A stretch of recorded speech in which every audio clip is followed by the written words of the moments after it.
Hey, what's up guys? We're coming at you with an epic review, and today we're taking a look at a LEGO set. We haven't reviewed a LEGO set on the channel for a very long time, and I picked one up the other day that I was super excited about, and I had to share my thoughts on it with you guys. So today we're taking a look at the LEGO Overwatch D.Va Reinhardt set. Particularly, we're just going to take a look at D.Va today, because I did split this set with a friend because I really wanted D.Va. I didn't really want Reinhardt. He was happy to take Reinhardt for his half.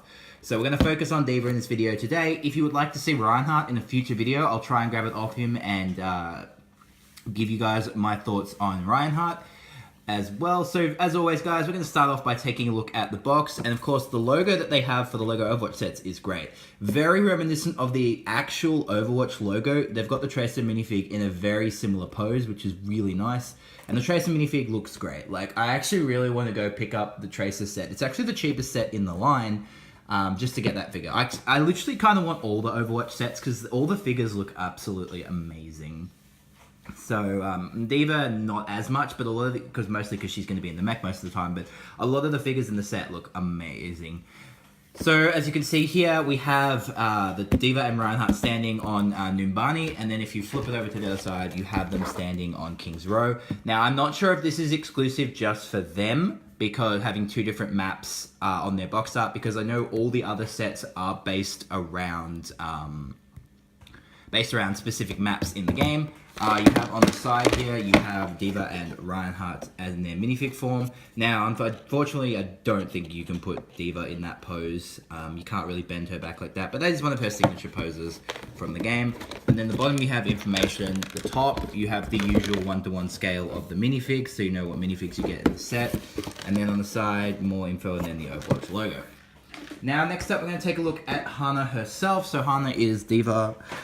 So it's not the best looking minifig. I mean, comparing it to Tracer just knocks it out of the park. D.Va looks a little bland, in my opinion. Probably because there's so much stuff out there for D.Va already that's so highly detailed, like the Nendoroid. But LEGO's done a pretty decent job giving what limited space they have. Like, they've got really nice details on her torso, front and back, as you can see. She's got the double-sided face, which I think they're doing for all their licensed sets now. They're trying to give the dual-sided faces.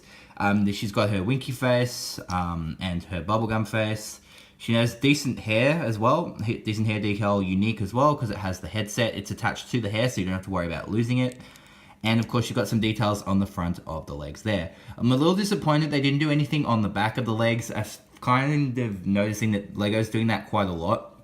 They're putting a lot of detail on the front of the legs and the torso, but they're not really worrying about the back of the legs. But other than that, she's pretty good considering the limited, space and details they have. It's pretty hard to print details on a minifig. So she does a decent job of emulating D.Va. I mean, it's D.Va and it does its job. But most of the time, it's going to be sitting in your mech. So for what it is, it's really nice. But I mean, D.Va barely, even if you play the game, D.Va isn't on foot for very long. She's only going to get on foot, shoot a bunch of people, then get back in her mech. So, she does a really good job of emulating that. Now, what you're here for, what you buy this set for, is of course the mecha itself, and it is absolutely gorgeous. Visually, once it's been finished, I just couldn't get over about how accurate this figure actually is to the model in the game. Like, I was comparing this to the Pop Vinyl. I've got a photo of it up on my Instagram if you guys want to go check it out, of the two models together, and it's just looks like it let straight out of the game. I mean, LEGO always does a really good job of emulating whatever they're doing with their models, but the designers of this literally knocked it out of the park, did their homework. It looks incredible. The box does not do this model justice. It looks absolutely gorgeous. Everything, all the little details are here. Like, you look at it and it's literally D.Va's mech. Like, I can't get over about how accurate this is. I know I saw videos when this was announced, so when they were showing these off at BlizzCon, people saying the D.Va mecha was the best model in the set. And after building it, I mean, I can say I love this model. Like, it's easily one of my favorite LEGO models I've ever built in, the 20 years I've been building LEGO. And that's a bold claim, I know. And I've built UCS stuff, and this stuff is great. This model is gorgeous. All the details are here. Like, even down to, the little decals they've got. Like, they've put all her sponsors on here. This is so cool. You've got, the Korean sponsor here. I can't remember. It's not Nano. They've got Mecha here. So something of the Korean army. I can't remember export of the Korean Army. I can't remember the full name of Mecha. D.Va's logo here, of course. You've got two of her sponsors. You've got APM TV, so of course she's a pro gamer, so she's sponsored by them. And you've got Blizzard Entertainment here, and on the back you have some fighting and Champion Esports. So of course she's an pro gamer, so she's an esport player, and the little decal down here as well. Amazing work on the details and decals in this set. As you would expect, you know, licensed sets have more and more stickers in them, and I don't mind doing stickers, you know. You're able to be more creative, and it's cheaper to print a bunch of stickers than print unique parts. More unique parts with these things printed on, so it makes the set a little bit cheaper, because if they were printing unique pieces with these logos on them, this would obviously be a much more expensive set. And they've actually done a pretty decent job of keeping the sets in Overwatch pretty decently priced. I mean, sure, D.Va Reinhardt sits at about 60 Australian retail, but you are getting two models in that, and two very unique models. So, and the way that they boxed it, Reinhardt takes up two number packets, and D.Va takes up a third packet. So like I said, if you want to split this is very easy to split. And you're paying $60 for two models. So that's actually pretty decent. You're getting basically two separate builds for your price, which is nice as well. You know, and there's great articulation in the figure, which is another thing that's great. You know, you can do all the stuff that you want to do in the game. So like if you want the figure to wave, it can wave. It can do its dance thing that it does, obviously. You have to be a little bit careful with the joints. I'm not sure how loose. Never worked with this particular ball joint here before.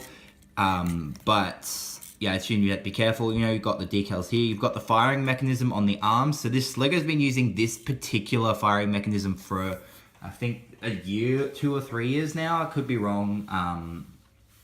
It's much easier to use and I think a lot safer than the last one, the string mechanism. And it takes up less space. You know, you don't have those massive long missiles that I'll think, I remember building some superhero and some Star Wars sets of them, and you lose the pieces too easily. With this, it's like any stud can fit in it.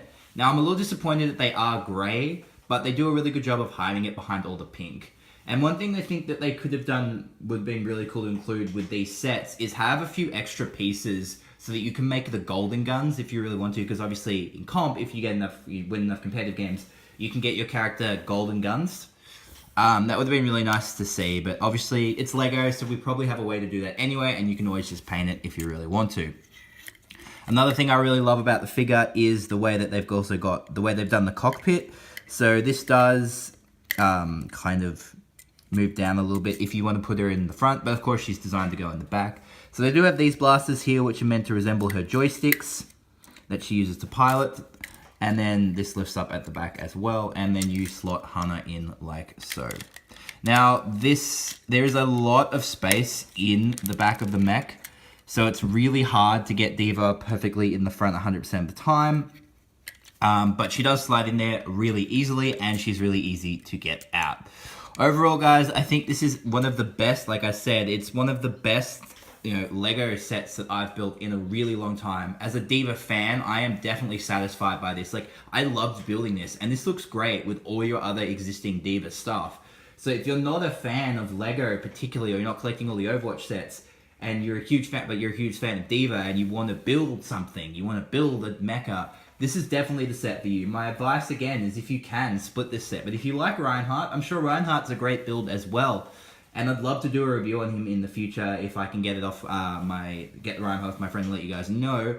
Anyway, guys, thank you so much for watching. Let me know your thoughts on this set and the overall Overwatch line in general. Do you think it's going to sell well? I feel it's kind of niche, and it might not sell as well as some of the other licensed stuff.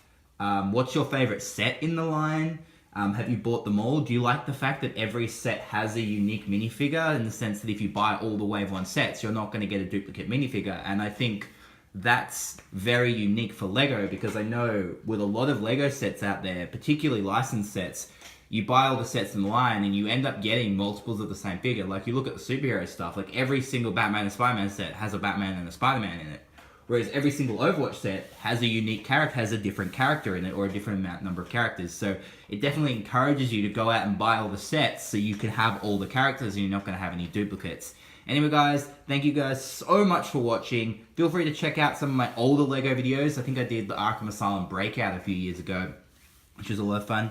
If you guys want to see some more LEGO reviews, if I get some more of the Overwatch stuff, happy to review it for you guys. If you like the video, remember to like and subscribe. Thank you guys so much for watching, and I'll catch you for my next video.